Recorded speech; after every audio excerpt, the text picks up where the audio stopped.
quruxda badan iyo subax macaan roob da'ayo. asxaabta maanta waxaan la qaybsan doonaa maalinteeda iyo sidaan u noolahay. maanta waxay ku bilaabanaysaa maalinteeda saa u jeedii geedahan inaan biyo siiyo. waxaa dhacay sida annaga subaxii u oomanahay ee iyagana u ooman yihiin, laakiin geedaha kale laba waaya ha isku dilina sida hadda ka hor aan iigu dhacday geed roono intiis dhahay aad dilaa taariikh ka dhacday aliigu dhahay geedka adaa dishay. marka hadeertaan saa u jeediin xagaan quraacdeydii waa waxa iigu muhiimsan horta nolosha aan ka bartay.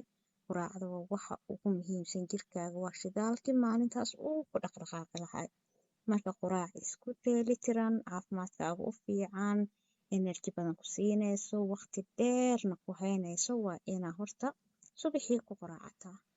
saa hadda u jeediin waxaa waaye boorash xaggaas iigu jiro, loosas kala duwanaa kusoo daray, cheesiidisan kusoo dartay, flaxseeds ku jirto, wax ka maqan malaha. kiwiga asaga waa jeclahay, waqtiyana pause ka qaataa marna aad u jeclahay. yogurtka asagana waxaa waaye caanaha caadiga ah haddaad jecleen oo kale aad ku anfacaya. maxaa dhacay calcium badan ka helaysaa. strawberry hadeertaana ku daray malabka. mar walba waxaan kula talnaa organiga, sonkorta badan iska dhaafa. sonkorta waxaana dila waaye marka xanuuno badan laga qaado, energy-gaagana way kaa qaadanaysaa, ugu dhaqsana waa ku dhargeysa sonkorta dhibaatadeeda. marka malabkaas organiga ah ayaan ku darsanay. kadib waan soo baxay quraacda, kadib waxaan imaaday library-ga si aan wax u akhristo. waa u jeediin waxaa wato loos iyo timiraa soo qaatay iyo kafeegayga si aan energy uga helo. waa u jeediin quraacda iga muuqataa wajigayga. kadib waxaan samayn doonaa xaafadda ayaan usoo noqon doonaa si aan qado yar oo fudud u samaysto. qadadeyda ani mar walbo waxaa jeclahay waqti inayna iga qaadan. maanta marka bariis aan xiise Soomaaliya ahay, horta bariiska waxyaabaha aan ka guuleystay iyo baastada walaahi oon joojiyey ama aan waqti yar mar dhif aa cunaa ee noqotay.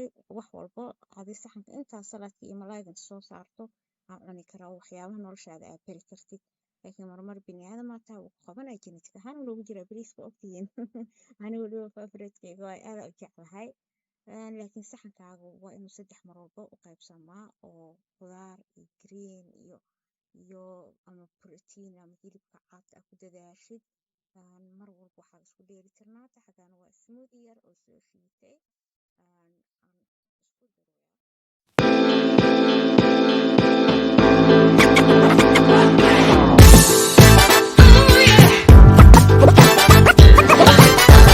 haddii aad xiiseynaysid cuntooyinkayga ama rabti inaad wax ka ogaatid cuntooyinka caafimaadka, ayadana waxaad samayn kartaa, waxay kala soo xiriiri kartaa instagram-kayga iga soo follow gareeya. instagram-kayga wax badan ayaa ka faa'iidi doontiin. maxaa dhacay marar badan youtube-ka waxaa soo dhigan sida cuntada 1 2 3 aad ku karsanaysid. haddaad rabtid maalin walba iyo iskaabulada iyo dhalinyarada iyo dadka jiim gareeyo iyo dadkaasoo dhan dhammaantiina instagram-kayga haddaa iga soo follow garaysiin, waxaan soo dhigi doonaa ama aan soo dhigaa mar walba waxyaabaha nolol maalmeedkayga, sida markaa quraacda ku quraacanayo kale, markaa jiimka aadayo kale, waxaa cunaayo waxyaabahaasoo kale waa ka faa'iideysan doontiin. haddii aad danaynaysid oo rabtid in lagaa caawiyo wixii tale ah, xaggaas iga soo follow garee snapkayga.